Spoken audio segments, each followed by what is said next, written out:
بسم اللہ الرحمن الرحیم۔ السلام علیکم دوستو امید ہے آپ سب خیریت سے ہوں گے۔ اللہ آپ سب کو ایسے ہی خوش رکھے۔ دوستو اسلام وہ حقیقت ہے جس کی حقانیت کو جب کوئی جان لیتا ہے تو اس کی نظروں میں اسلام سے زیادہ قیمتی کوئی اور چیز نہیں ہوتی۔ نہ جانے کتنے ایسے نو مسلم ہیں جنہوں نے دل ہی دل میں اسلام کو قبول کیا، لیکن اپنے سینے میں ہی اسلام کی محبت کو چھپائے رہے اور اس دنیا سے چلے گئے۔ اور کچھ ہمارے بھائی بہن ایسے بھی ہوتے ہیں جو اس ایمان کے پھول کو تو اپنے سینے میں چھپا لیتے ہیں، لیکن اس کی خوشبو کو نہیں چھپا پاتے، اور بس یہیں سے ان کا امتحان شروع ہو جاتا ہے اور وہ طرح طرح کے آزمائشوں کا شکار ہو جاتے ہیں۔ جی ہاں دوستو، آج ہم جو ویڈیو لائے ہیں یہ ہر ایک مسلمان کو دیکھنا چاہیے، کیونکہ آج کی اس ویڈیو میں آپ جانو گے کہ ایک نو مسلم کی فیلنگز کیا ہوتی ہیں، ان کے کیا احساسات اور کیا جذبات ہوتے ہیں جب وہ اسلام کو تو قبول کر لیتے ہیں لیکن اس پر عمل پیرا نہیں ہو پاتے۔ اس ویڈیو میں ان 4 بہنوں کا ذکر ہے جنہوں نے ہندو دھرم چھوڑ کر دین اسلام کو قبول کیا، اور جب انہوں نے پہلی بار ویڈیو کال کے ذریعے لائیو خانہ کعبہ کو دیکھا تو ان کی سسکیاں پھوٹ پڑیں۔ اللہ سبحانہ و تعالیٰ سے دعا ہے کہ اللہ تعالیٰ ہمارے ان تمام نو مسلم بھائیوں اور بہنوں کی حفاظت فرمائے جن لوگوں نے اپنے باپ داداؤں کے دین کو چھوڑ کر راہ حق کو تلاش کیا اور اپنے پروردگار کے دین کو قبول کیا۔ اللہ تعالیٰ ہم سب کو ہدایت دے اور ہندوستان کے مسلمانوں کی حفاظت فرمائے، آمین۔ بہت سارے ای میلز اور میسج آ رہے تھے کہ ہمیں شوگر کی دوائی بتائیے، تو اگر آپ کو شوگر کی بیماری ہے یا دھات کی بیماری ہے یا مردانہ طاقت سے ریلیٹڈ کوئی بھی بیماری ہے تو ہمارے پاس ان سب بیماریوں کی دوائی موجود ہے، جس سے آپ کی بیماری گارنٹی کے ساتھ جڑ سے ختم ہو جائے گی۔ آپ کو یہ دوائی صرف ایک بار ہی منگانی ہوگی، ایک بار ہی دوائی منگانے سے انشاءاللہ آپ کی بیماری جڑ سے ختم ہو جائے گی۔ ہمارے جو عالم ہیں انہوں نے اس دوائی پر پڑھائی کی ہے، وظائف کیے ہیں، تو اگر آپ کو یہ دوائی منگوانا ہے تو ہم کوریئر سے آپ کے پاس دوائی بھیج دیں گے۔ دوائی کے پرائز بھی زیادہ ہائی نہیں ہیں۔ دوائی منگوانے کے لیے اسکرین پر دیے گئے نمبر پر واٹس ایپ کر کے دوائی آرڈر کر سکتے ہیں، اور زیادہ جانکاری کے لیے واٹس ایپ پر رابطہ کریں۔ جی مسٹر ایکس صاحب۔ جی السلام مفتی صاحب۔ السلام جی جناب۔ مفتی صاحب، میں تھوڑا پہلے اپنے بارے میں آپ کو بتا دوں جی کہ 2018 میں مجھے اسلام کے بارے میں پتہ چلا اکتوبر میں، تو ود ان 1 ویک میں اتنے کھلے ذہن کا انسان ہوں کہ تھوڑا کلیئر بولیے، مائک کو قریب کر لیجئے۔ Within 1 week within 1 week doctor Zakir Naik صاحب سے مجھے پتہ چلا تھا، جی اور ود ان 1 ویک میں نے یہ ایکسیپٹ کر لیا کہ دیر از ون گاڈ، اور باقی جی چیزیں جی میں زیادہ اوپنلی نہیں بول سکتا because I am belonging to a very communal area, ٹھیک ہے۔ But I can not practice.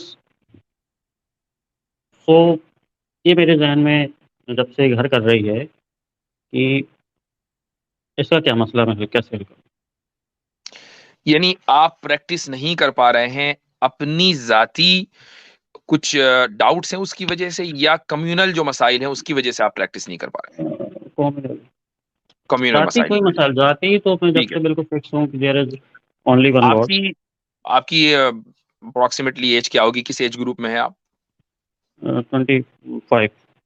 Okay, تو بھائی دیکھیں، میں یہ سمجھتا ہوں کہ یہ والا مسئلہ جو ہے یہ سب کے ساتھ آتا ہے جو بھی اسلام میں داخل ہوتے ہیں۔ میں ایک واقعہ آپ کو ابھی بتاتا ہوں، چند مہینے پہلے کی بات ہے، شاید اس بات کو یعنی رمضان سے پہلے کی بات ہے، جی ہاں۔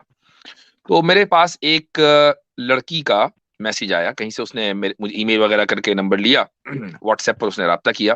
وہ نو مسلمہ تھی، اور وہ ایسے ہی ایک ایریے سے تھی کہ جہاں پر اس کے گاؤں میں کوئی بھی مسلمان نہیں تھا، اور اس نے اسلام قبول کر لیا۔ کلمہ پڑھانے والا کوئی نہیں، تو میں نے اس کو کلمہ پڑھایا، اور اس کے بعد اس نے مجھ سے پوچھا کہ اب میں کیا کروں، میں نماز تو بہت دن سے پڑھ رہی ہوں، تو میں کیا کروں، لیکن میں نماز کبھی پڑھ پاتی ہوں کبھی نہیں، اور اگر مجھے کسی نے دیکھ لیا تو مجھے میرے گاؤں والے زندہ نہیں چھوڑیں گے۔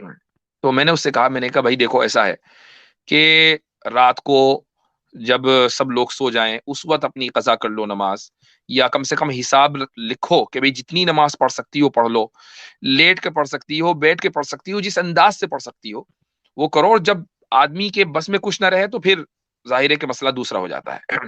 وہ مجھ سے کہنے لگی کہ آپ مجھے یہ مشورہ کیوں نہیں دے رہے ہیں کہ میں اپنا گھر چھوڑ کر چلی جاؤں۔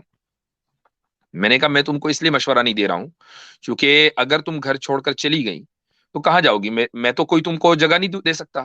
تمہارا کوئی جاننے والا ہے؟ دنیا میں ہر طرح کے لوگ ہیں. ہو سکتا ہے کہ تم نے کسی مسلمان کے اوپر اعتماد کر لیا مسلمان سمجھ کر اور وہ آدمی قابل اعتماد نہ نکلا. تو اس نے کہا کہ ہاں آپ کی بات صحیح ہے، لیکن بہرحال وہ کسی کو جانتی تھی.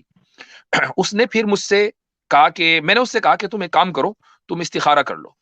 میں نے اس کو استخارے کا طریقہ بتایا، اس نے استخارہ کیا، اور اس کی ایک اور فرینڈ تھی، وہ بھی مسلمان ہو گئی تھی، وہ پنجاب سے تھی.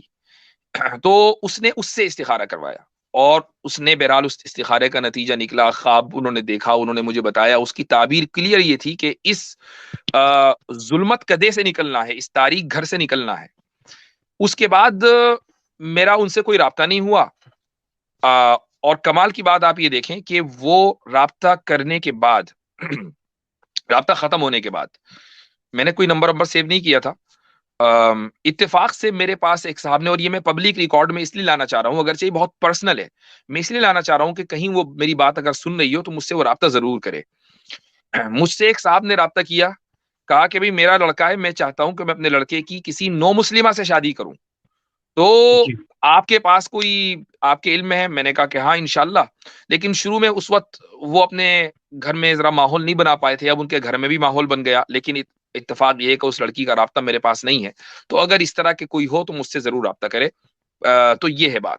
یعنی اگر ایک لڑکی کے اندر اتنی ہمت ہو سکتی ہے کہ وہ اس ظلمت کدے سے اور اس تاریک جگہ سے نکل جائے اسلام پہ عمل کرنے کی خاطر، تو آپ کے لیے بھی پھر یہی حکم ہے، آپ کے لیے ایکسکیوز کم ہے کہ آپ کو پریکٹس کرنی ہے، اور آپ اس دین کو حق سمجھتے ہیں، اور آپ یہ سمجھتے ہیں کہ نجات اسی میں ہے، اس کے علاوہ کوئی دوسرا راستہ آپ کو جنت میں نہیں لے جا سکتا، آپ کے گناہ نہیں بخشوا سکتا.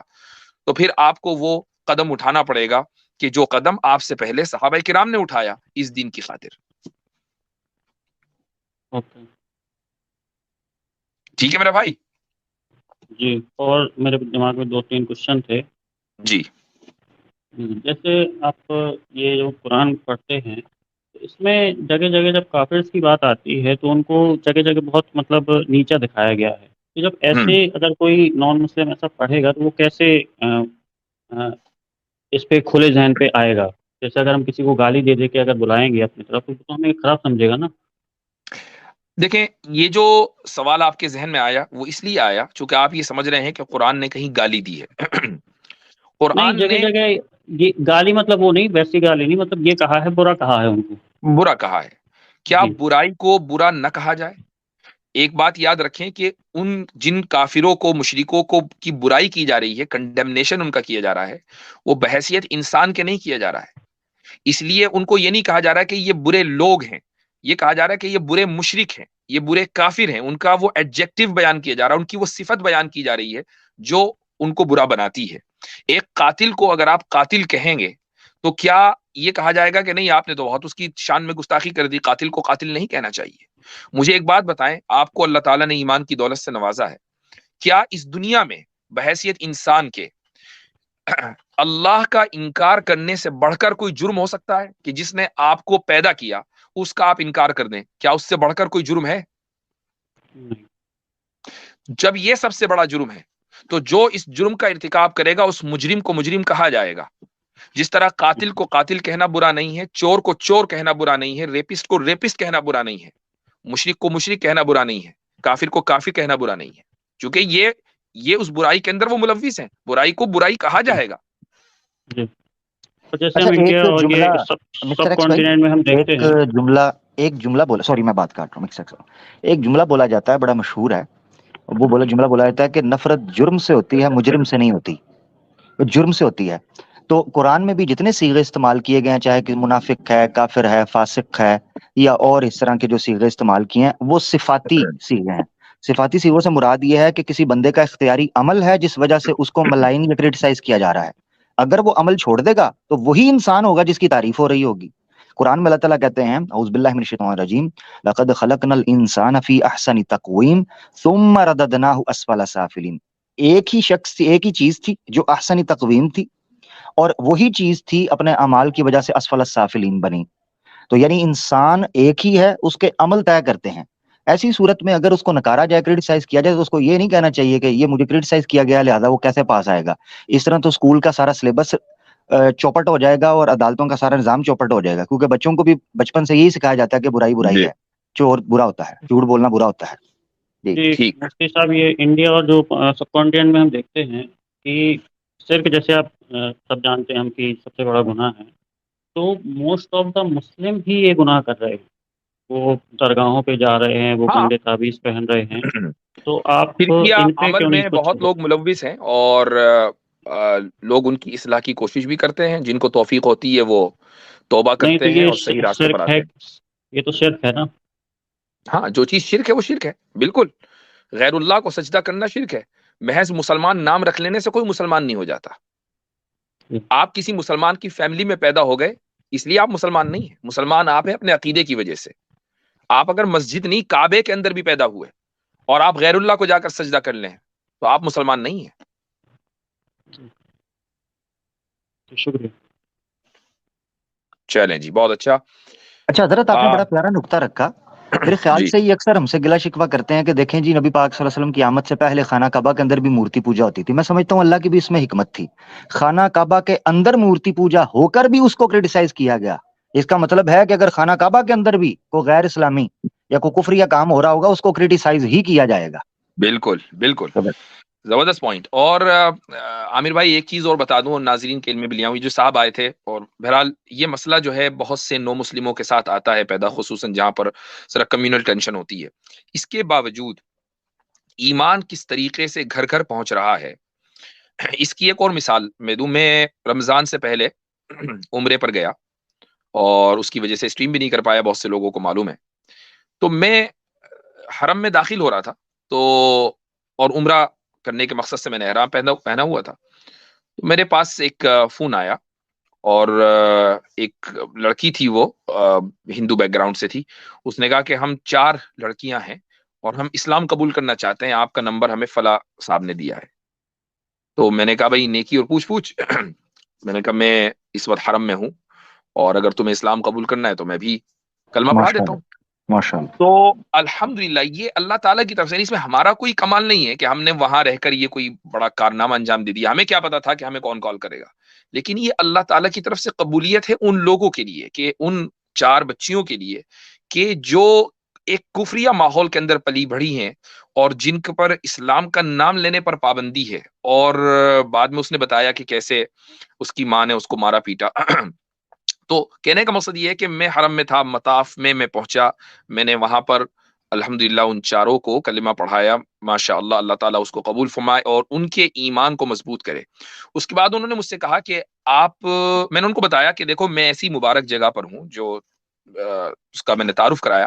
تو وہ کہنے لگی کہ اچھا، ہم نے بڑا سنا ہے، آپ ہمیں دکھا دیں. تو میں نے ویڈیو کال کے ذریعے پھر کعبۃ اللہ دکھایا، اور لٹرلی ماشاء اللہ، ان کے سبحان جو جذبات تھے نا، اللہ. اس کو میں بیان نہیں کر سکتا، جبکہ وہ اسی لمحے اسلام میں داخل ہوئی تھی. اللہ. تو یہ ایک توفیق ہے، اللہ تعالیٰ کی طرف سے انعام ہے کہ اللہ تعالیٰ پھر دلوں کا حال دیکھتا ہے. اگر ایک آدمی نیوٹرل ہے، یا اس نے کبھی اپنی زندگی میں اللہ کی اور اللہ کے رسول کی گستاخی نہیں کی ہے، اور وہ حق کا طالب ہے، تو اللہ تعالیٰ اس کو اس کی رہنمائی حق کی طرف کرتا ہے. تو اس طرح کے بہت سارے لوگ ہیں، اور ان کے لیے یہی حل ہے کہ وہ ہجرت کریں اپنے علاقوں سے اور ان جگہوں پر جائیں. اور مسلمانوں کو بھی سوچنا چاہیے کہ اس چیز میں آگے آئیں، کہ جو مسلم بچیاں ایمان قبول کر رہی ہیں شادی کے چکر میں نہیں، بلکہ حقیقتاً ایمان سے متاثر ہو کر، اسلام سے متاثر ہو کر وہ ایمان میں داخل ہو رہی ہیں، تو ان کی شادیوں کا کیا، ان سے کون کرے گا، ان کے گھر کون بسائے گا. بہت سارے ای میلز اور میسج آ رہے تھے کہ ہمیں شوگر کی دوائی بتائیے. تو اگر آپ کو شوگر کی بیماری ہے، یا دھات کی بیماری ہے، یا مردانہ طاقت سے ریلیٹڈ کوئی بھی بیماری ہے، تو ہمارے پاس ان سب بیماریوں کی دوائی موجود ہے، جس سے آپ کی بیماری گارنٹی کے ساتھ جڑ سے ختم ہو جائے گی. آپ کو یہ دوائی صرف ایک بار ہی منگانی ہوگی. ایک بار ہی دوائی منگانے سے انشاءاللہ آپ کی بیماری جڑ سے ختم ہو جائے گی.